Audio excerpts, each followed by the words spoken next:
करय लगलाह। भरि घर पहिनहि बालू बिला जे लिली बालू पर देने ओतऽ आबि नहि सकथिन, मुदा ओहू दिन लिली बालू पर कंगना सब राखि ताहि पर देने घर पैसि गेली। हुनका फेर आयल देख कऽ गोसाउन के मन माहुर भऽ गेलनि। ओ लिली क दुत्कारल, कारी गे कचनारी कारी दह पसारी, कर्म दोष की मेटतौ जान कियो नहीं पोतो। दुरागमन भेला पर गोसाउन सासुर एली। एतौ लिली सायक सुहागिन रहथिन, मुदा गोसाउन सासुक सुहागिन रहथिन।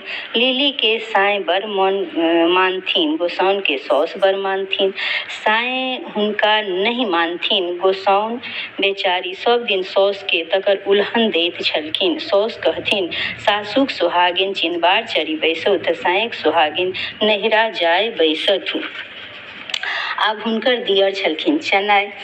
बरखी गोसाउन के भेंट नहीं होमय दैत छलखिन, तें गोसाउन के धियापुता नहीं होइत छलनि। तकर हुनका बड़ दुख छलनि। ओ अपन दुखड़ा दियर चेनाई के कहलखिन। चेनाई सोचल जे घर में तऽ लिली गोसाउन के भेंट नहीं होमय देतनि, तें एक दिन चेनाई भाई के कहलखिन। बरखी कहल, घर में बैसल रहै छी, कखनो कखनो बाहरो घूमब आवश्यक अछि, तें चलू कतहु बाहर घूमि अबै छी। बरखी कहल, हम कतऽ कोना घूमऽ जाउ, अहाँके तऽ बुझले अछि, हमरा तऽ ससुरक श्राप अछि। डेग पिछू बिरिया आ कोस पिछू तिरिया नहि भेटत तऽ जीवन सँ हाथ धो बैसब, तखन घूमब फिरब कोना पार लागत। चेनाई कहलखिन, अहाँ तकर चिंता नहीं करू, हम सब प्रबंध कय देब।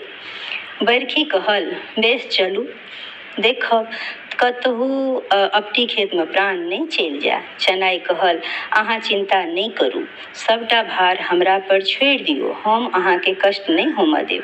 चेनाई 5-5 कोस पर खीमाक प्रबंध कयल, जतऽ राति कऽ डेरा देल जाय।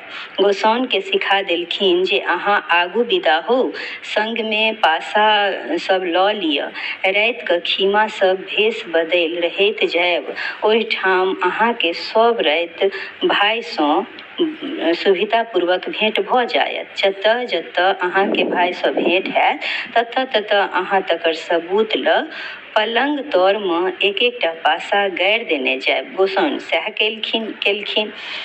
आब बरखी जे छै से चेनाई संग घूमऽ विदा भेला।